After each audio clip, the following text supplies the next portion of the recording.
more rain to come today, and it looks like for the rest of the week. What would make water flow up and not down? And the northeast coast is getting hammered by this unprecedented storm. The storm's getting worse and the surge is going to hit London dangerously close to high tide. London is quite safe. And what if this is the 1 in 1,000 year storm?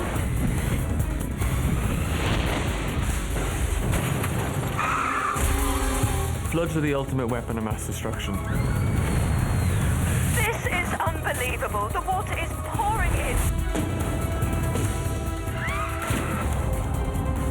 The water is coming like a huge wave, moving right down the Thames. Perhaps you should press for an evacuation.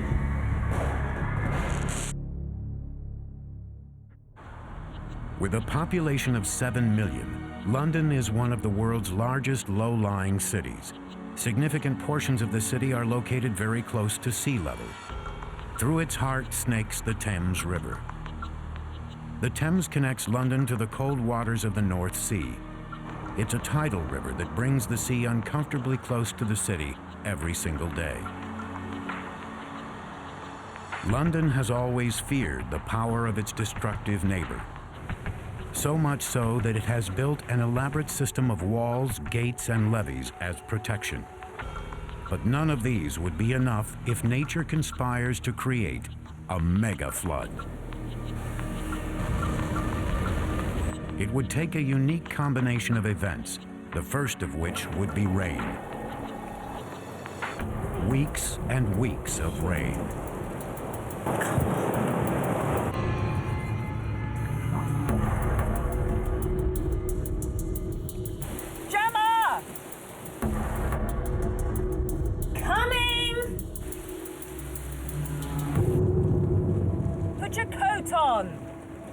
It's Kirsty. Doug's let me down again, so I'm going to have to take Jem to school. Will you tell Mike I might be late? London is used to rain. Normally, the river carries it away, up to 20 billion gallons of it every day. But a prolonged period of exceptional rainfall would take the city into uncharted territory. 1 inch of rainfall over 1 square mile creates 14.5 million gallons of water, and that water is all trying to move downhill to the lowest point. What would make water flow up and not down? Something very weird. Gravity makes water flow downhill, down through the pipes out into the river. You do science. But this morning, water was flowing up and out of the sink. Really?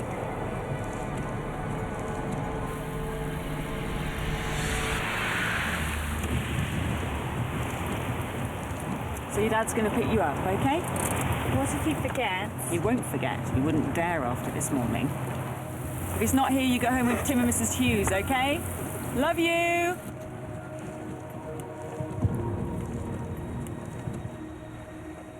The city's main protection against flooding is the Thames Barrier.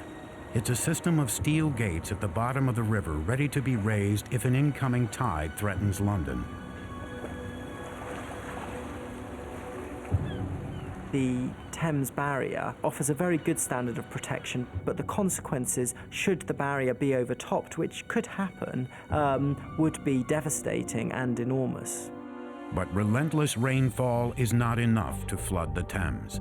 Another ingredient is needed, and that will come a little later in the day. Morning, Kevin. Never known the river like this. High readings everywhere except the wharf. Why? What you getting at the wharf? The gauge is bust. I'm not getting anything. The people who work at the Thames Barrier help maintain the city's flood defenses, or levees, and provide a high water warning system.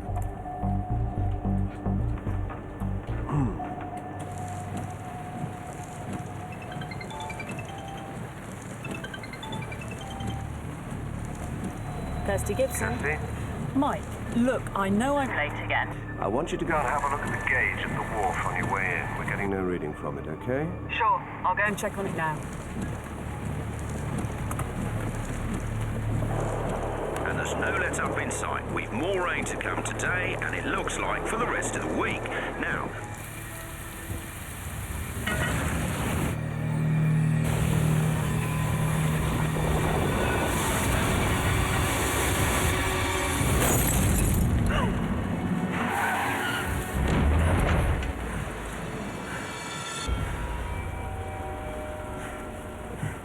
the city, has a capacity. It can only take so much rain in an hour. And after you go over that limit, then what you have is lots of water spilling over out of the drainage system, flooding the streets and flooding all the lower-lying areas. Under the streets of London lies an extensive network of drains, which normally carry away excess water. Should they fill up, there is nowhere for the water to go but onto the streets, where it will send manhole covers flying and render the network of drains useless. The main ingredient needed to create the mega flood takes shape now, 1,000 miles away, above a small stretch of the North Atlantic Ocean. A storm is forming. As the pressure drops, the ocean begins to stir.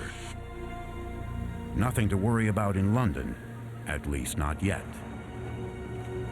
But if the storm moves into the North Sea and combines with the unusually swollen Thames River, then this city will be one step closer to disaster.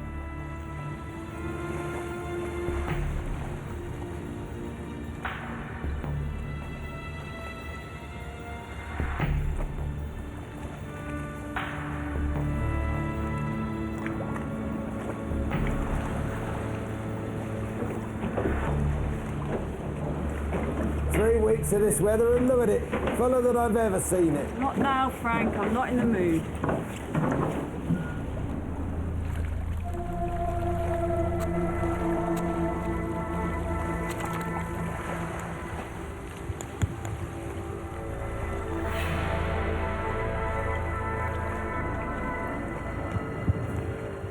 You know it's spring tide in a couple of days.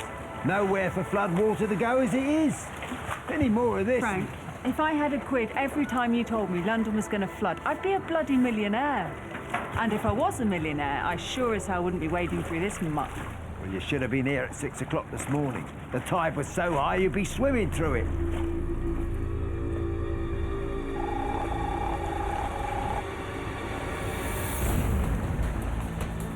Rain heavy at times is expected to continue, and forecasters warned of more stormy weather on the way. Kirsty, here's the latest weather reports. Thanks, Kev.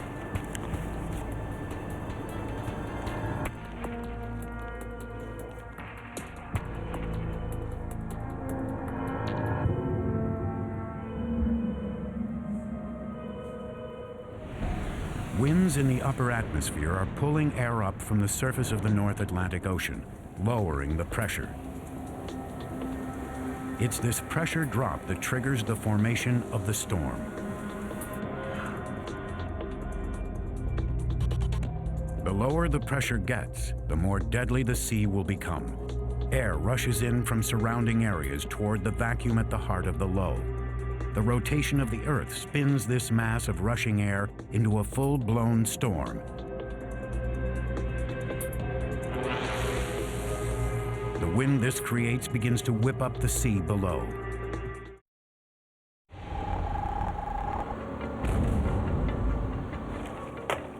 Now, where were we? 36,400 new homes in the Thames Gateway. Sorry. These reports, Mayor wants to know if there's any danger of flooding. No, don't think so. Just blocked drains, apparently. Yeah, okay, thanks.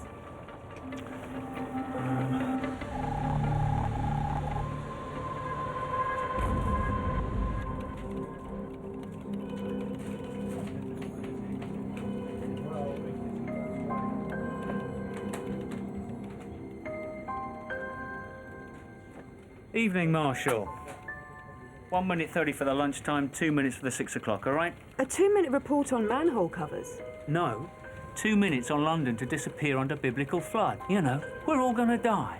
That sort of thing.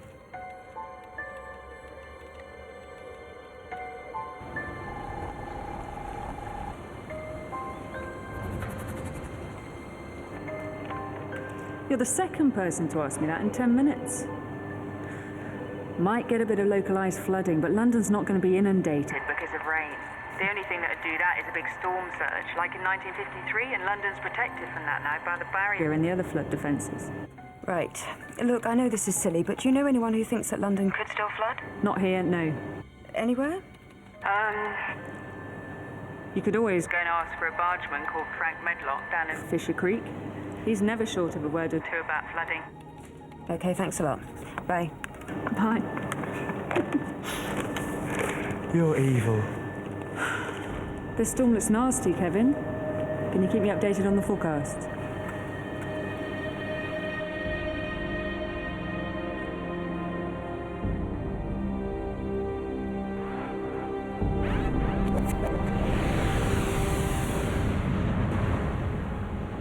The storm is growing out in the North Atlantic as the air pressure continues to drop. With less air pressing down on the ocean, the surface of the water rises into a giant hump. It's as if a massive vacuum cleaner is sucking up the center of the ocean. For every 1% drop in atmospheric pressure, the sea rises by 4 inches. Already, this intense low-pressure system has boosted the height of the water by an extra 1.5 feet across an expanse of ocean. This is the start of a storm surge, a ruthless body of water that begins to move out across the ocean. It's not the height, it's the volume of water. You have to imagine that that's 0.5 meter times hundreds of miles in both directions, and that's a vast quantity of water.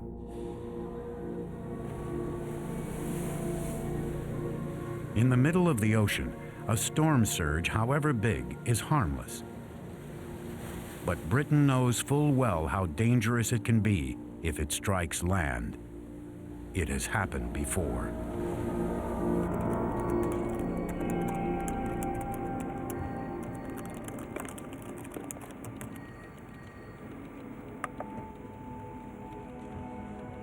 In 1953, a storm surge caused utter devastation to parts of the British coastline. The storm surge was the worst on record for the North Sea, and in the UK, 307 people died, but in the Netherlands, something like 1,800 people died as a result of that flooding.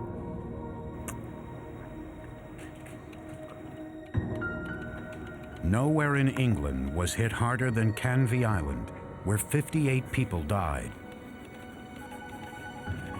The island is only 38 miles from central London.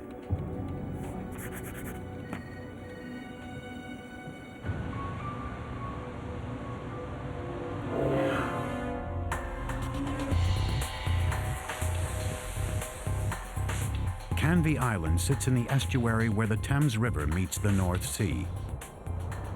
Fearing future surges, authorities strengthened flood levees and gates from Canvey to London, culminating at the Thames Barrier. Rising nearly 23 feet high, this series of gates has been shielding London from floods for over 20 years. But the threat from storm surges is growing. The Thames Barrier, when it was first built, in the late 80s was closing once every 2 years. Now, on average, it closes 6 times a year. The reason for this change in frequency of closure is because we're having more storms, more storm surges. And there's more. Sea levels have risen at an alarming rate, 8 inches in the last century. It's a trend that is expected to continue, so each new storm surge will be higher, increasing the potential for total destruction. The result is that we are open not just to more surges, but to a very large surge that could be catastrophic and could take out London as we know it.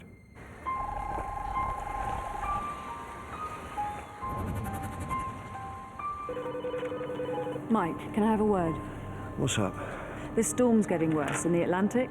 And? And I think we should be planning for a closure the day after tomorrow. Day after tomorrow? That's a way off. Could have blown itself out by then. Okay, we'll keep an eye on it. This doesn't look like it's going to blow itself out, Mike. Look at the isobars. They're getting tighter all the time.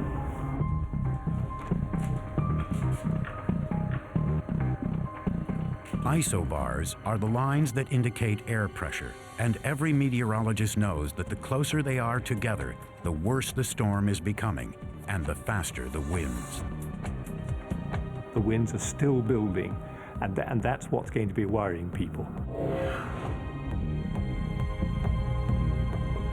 While the low pressure created the surge, the winds are turning it into a monster.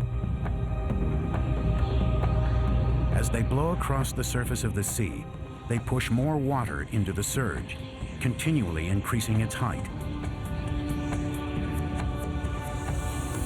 And like the conditions behind London's flood in 1953, the storm is pushing the surge south toward the shallow waters of the North Sea.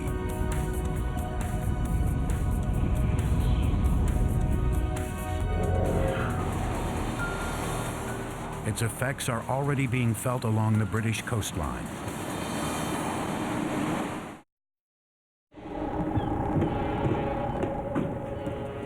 If the Thames had its way, Parliament, the City Hall, and that new gallery, the Tate Modern, would all be filling up with water. But they never do they? No, but they could. All it would take is a big storm like the one heading this way. We're long overdue for a big flood. Let me show you something. Despite recent precautions in and around the Thames River since the last major flood, there are a number of vulnerable spots in London, like poorly maintained levees and gates. The weakest link might be a gate that won't close. It might be a private landowner who hasn't maintained their flood defences very well for the last 20 or 30 years. And a serious flood affecting London could pinpoint weaknesses in those defences.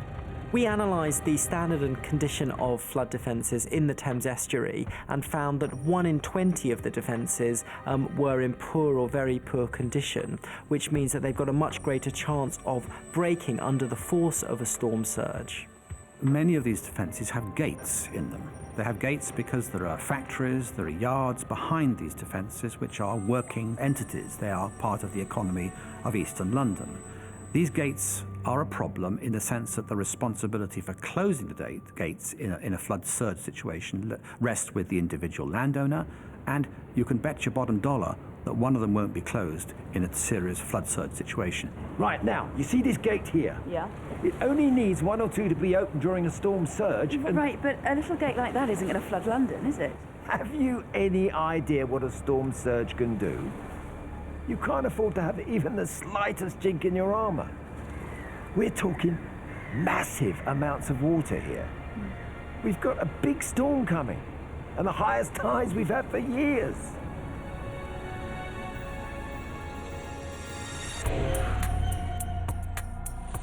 Exceptionally high tides are expected this time of month, the result of the position of the moon.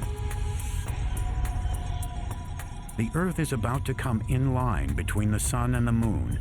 In this position, the moon has the strongest possible gravitational pull on the Earth's oceans, creating what is known as a spring tide. In this alignment, high tide can almost double in size. It's the final ingredient needed to create the perfect mega flood.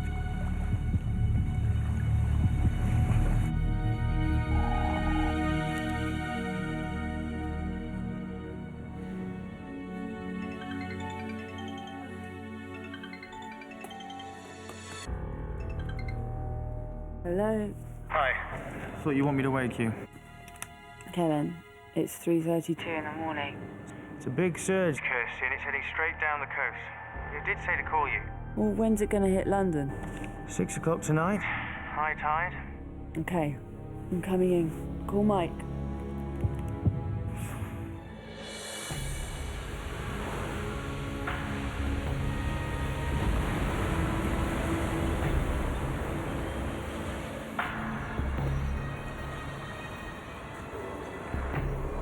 While London sleeps, conditions at sea continue to deteriorate to the point where Britain now faces its biggest flood threat for over 50 years.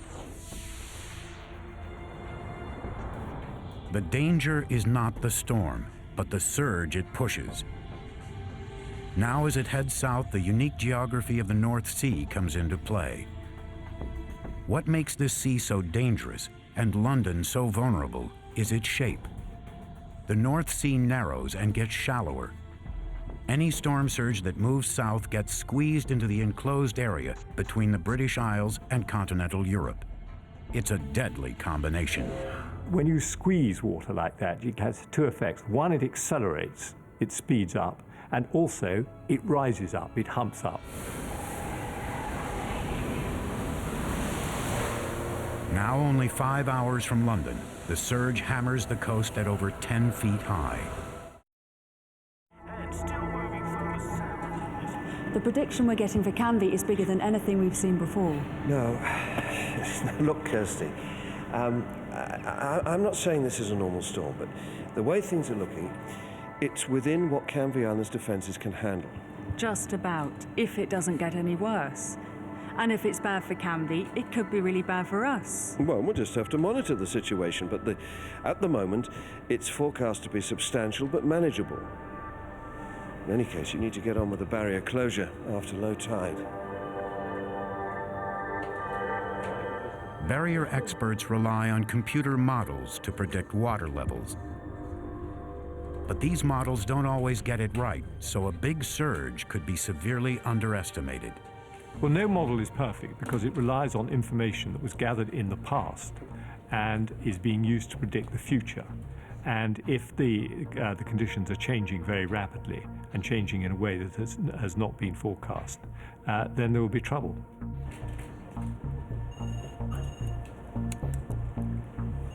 Barrier closure team, this is Control.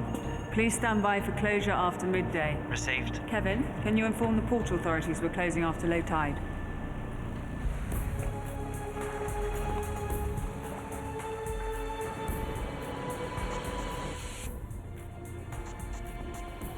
Mike, London News and reception for you. This is plainly a serious storm. Now, what does it mean for London? It is serious, but we are fully prepared for this kind of event. Now, we've decided that a closure is going to be necessary in response to this storm, but people should not be overly concerned. The forecasted water levels are within what the barrier was built to withstand. And how accurate is your forecast? We all know the weather is notoriously difficult to predict. Well, over the years, the model has proved itself to be robust. Any other questions? What about, say, Canvey? Will that be safe from the surge? Okay, our information to date suggests that there is a possibility of some minor flooding, but nothing major. All right? Thank you. Sorry, just one more question. London isn't just relying on the barrier. Now, what about the defences, the embankments? Will they be up to it? London is quite safe. Thank you. Thank you.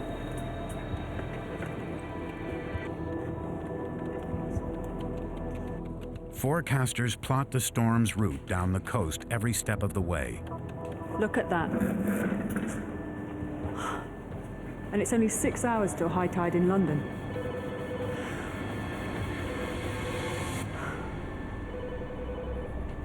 The surge is absolutely vast. It's a huge amount of water, hundreds of miles, and when it starts to overtop defences, it just keeps overtopping them.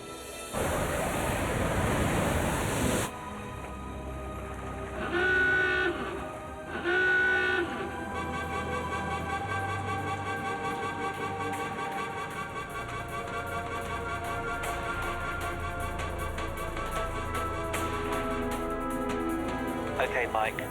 Last gate's raising now.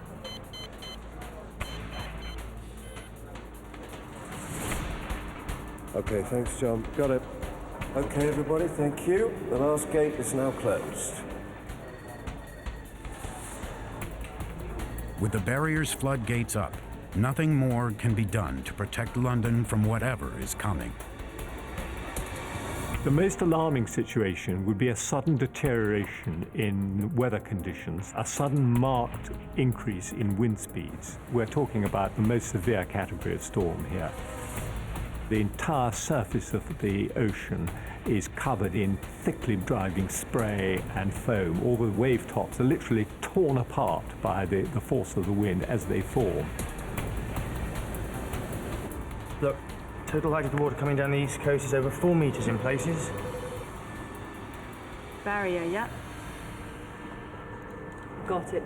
Okay, thanks, Jimmy. The storm's getting worse, Mike. And the surge is going to hit London dangerously close to high tide. The unthinkable is now a reality. At high tide, a storm surge in the North Sea is headed straight for England's south coast. London's 7 million residents are in great danger. The timing couldn't be worse.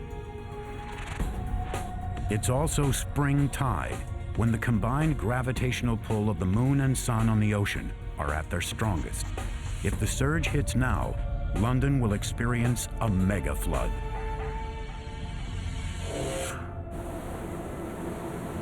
The surge is being pushed by a storm, and it's getting bigger by the hour. London's flood defences are likely to be severely tested by the combination of high tide and this storm. Officials say the Thames barrier will keep the city safe from flooding. London is quite safe. But as one survivor of the 1953 flood, who Frank Medlock told me, the barrier itself may not guarantee our safety. Our flood defences are only as strong as the weakest link. A recent report stated that almost 10% of the tidal defences are less than satisfactory. So is the official confidence well-founded, or is it complacency? Londoners may just be about to find out. Bloody great. Made me look an idiot. Well, where is that bloody gate? Fisher Creek. Well, get it sorted. What's the latest on the surge? It's not looking good, Mike. The figures are way higher than the model was predicting. Look at this. Start working out what this means for the Thames. Yeah. It's now that authorities need the most up-to-date information.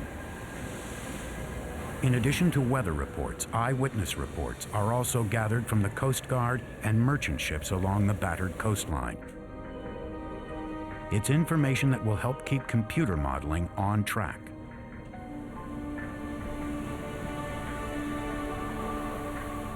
These estimates are usually very accurate, but like all computer programs, they're capable of underestimates from time to time, and the usual reason for this type of program underestimating is that the winds are underestimated.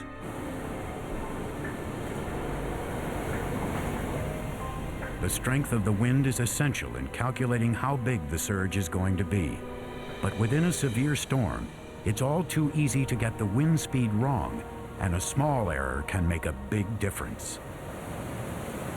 A model depends on the data that's being forced into it, and if some of the data is wrong or out of date because conditions have changed very fast, then reality, if you like, diverges from the model.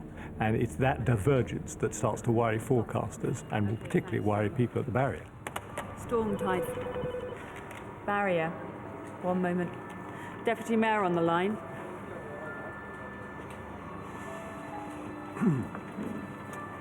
Hi, Ray. Hello, Mike. Got a bit of a panic on here. What with the news reports, worry about the storm and so on. Yeah. The mayor himself asked me to check. You did mean what you said about no danger to London. The thing is, Ray, we've just had this freak reading from the East Coast. We're trying to find out what's really going on. What do you mean? Is London safe? You're not making me feel any better, Mike. Listen, I need to run some figures to find out what this means for London. Right, I'm cancelling all calls. Keep me informed.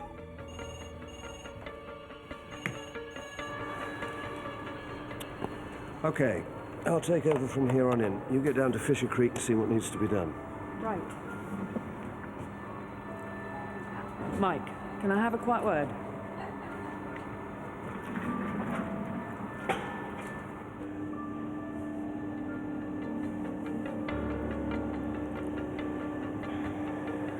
Yes? Perhaps you should have pressed for an evacuation. Look, Kirsty, it's a tough call. This thing's taken everybody by surprise. And the last thing the mayor's office wants is a panic. I know. It's a difficult decision. I'll tell you what I'm going to do. I'm going to check on that gate at Fisher Creek, and then I'm going to go and get my daughter and take her somewhere safe. The decision to evacuate London is not in the hands of Thames Barrier officials. It can only come from England's Prime Minister. Fran, what are you doing? I'm trying to help masses out, that's all. Sure you're not forcing this gate open to make your predictions come true? Never thought I'd hear myself say this, but you might be right about this flood. Well, I hate to say I told you so. Are they evacuating the city? I don't know. 250,000 people in the Netherlands were evacuated, and it didn't flood. And of course, that's quite difficult for the politicians, for the police involved, because people blame them then for doing something that wasn't necessary. Then, the storm surge hits the mouth of the Thames River, the gateway to London. There's no longer any doubt about its size. Defenses, barriers, gates, and levees mean nothing now. Suddenly, the sea comes ashore, wallop, goes over the defences, and it simply destroys all these small houses that are there. The potential for death and destruction is very high.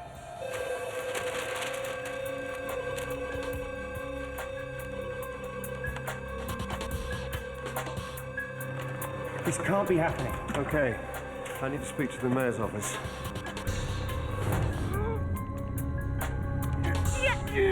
Oh, we got it!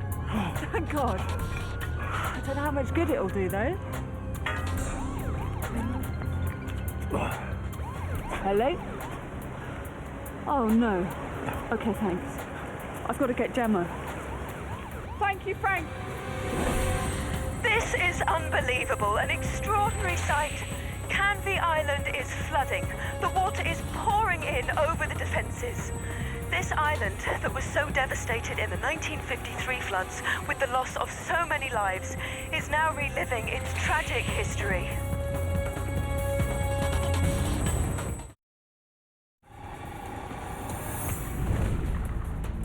Apparently, this storm surge might go over the top of the barrier. When exactly?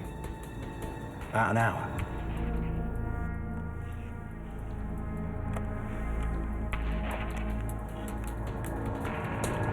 Yes.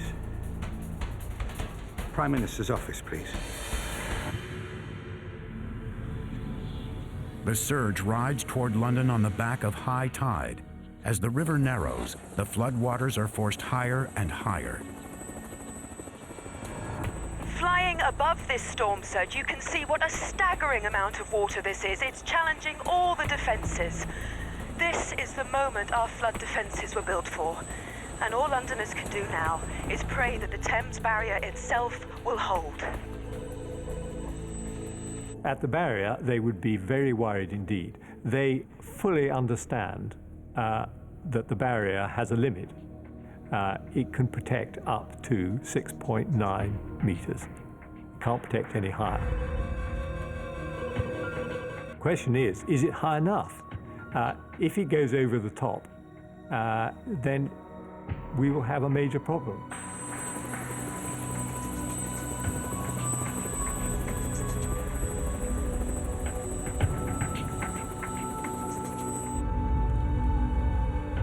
The moment Londoners hoped would never come is here.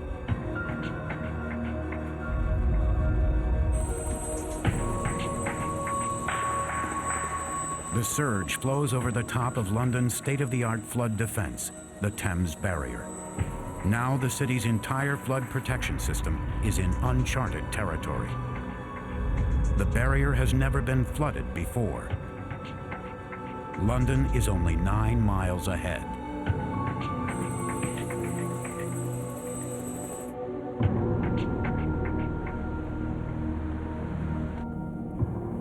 I'm sorry, Gem, darling. I had a meeting. I was waiting a long time. It wasn't so long. I was only, 20 minutes late?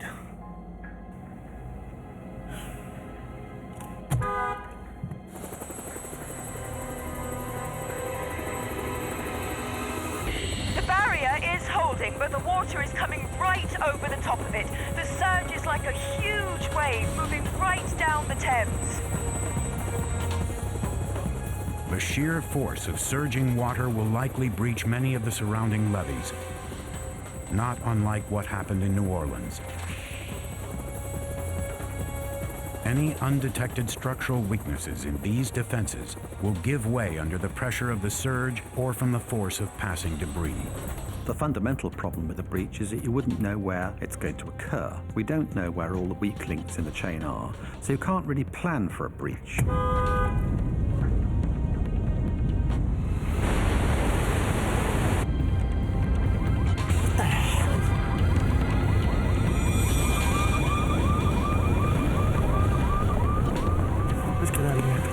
street.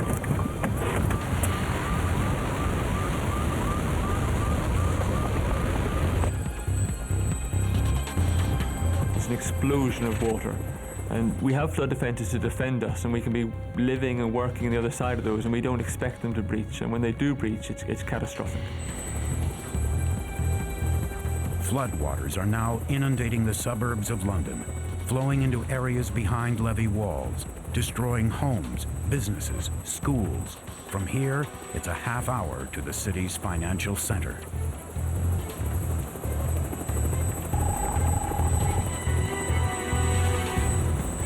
Once a levee is breached, the force of the water will rapidly scour out the remaining embankment. A small trickle quickly becomes a torrent. There will be little warning and no time to escape.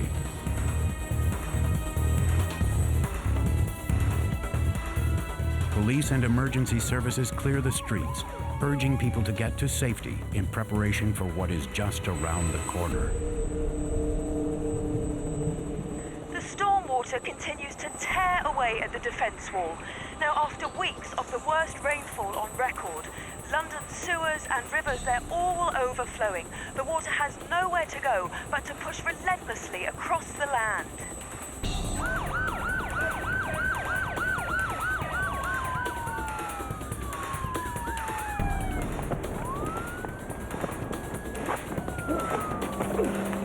What is it? What's happening? It's flooded, Dad! Flooded, the London Underground subway system would become a death trap. But this would only happen with the most extreme surge, or if the Thames barrier itself had failed. Then the city's transport system would be crippled for months, if not years. The entire central system of the underground network will fill up with water. You would have a huge amount of sediment in the tube. It would be it's like a sink. It's a drain, if you like.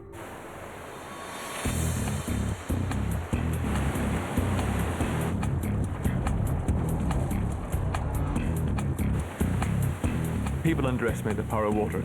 Relatively slow-moving water is actually very powerful, and you can look at the water and think, there's no problem, I can wade across there, or I can drive through that water, and then halfway across you realise it's far more powerful than you thought, and you're swept away.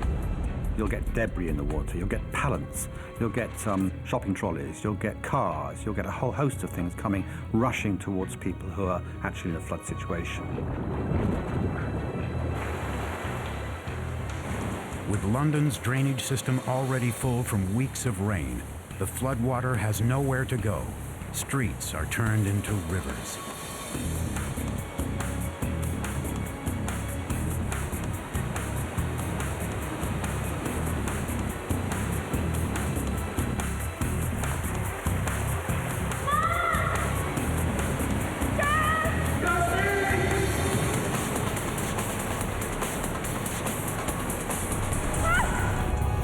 Go down to a manhole cover, you're going to drown. It's very unlikely that you'll survive that event. You've gone down into an underground cavern effectively with water moving through it. There's probably no pockets of air. It's contaminated water, it's cold water. You'd be highly lucky to survive. Stay there! What's there? A drowning person desperate for air will panic and struggle furiously. This uses up oxygen and speeds the countdown to unconsciousness. When the carbon dioxide level in the blood reaches a critical point, it triggers an overwhelming natural response, the breathing reflex. Victims can't help taking a breath, even though they know they are underwater.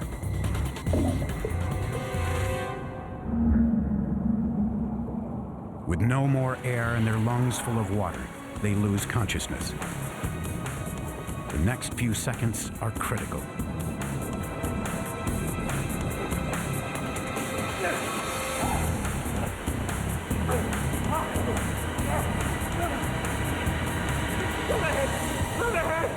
Come on, Danny, breathe. Follow through. Breathe. Okay. Floods are the ultimate weapon of mass destruction. Their ability to destroy infrastructure and to destroy people's lives is not met really by any other natural disaster. A mega flood overrunning the City of London would devastate the infrastructure and the economy. The cost to rebuild could be as much as $100 billion or more. We would be looking at a total bill of £50 billion just for damage to property and infrastructure. On top of that, there is the business interruption, disruption costs, which we haven't yet quantified properly. In the 20 years since London built the Thames Barrier to protect the city from floods, sea levels have continued to rise. So the day may come when the barrier won't be enough to stop a mega flood. With 7 million lives at stake, securing the city is a race against Mother Nature. New infrastructure, new drainage systems, new sewers, new river outlets, new barriers, always takes decades to actually envision and build. So we're always playing catch up, but we're trying hard. It's just whether we can catch up in time to prevent the flooding of London. Each year, the threat of this perfect disaster comes closer.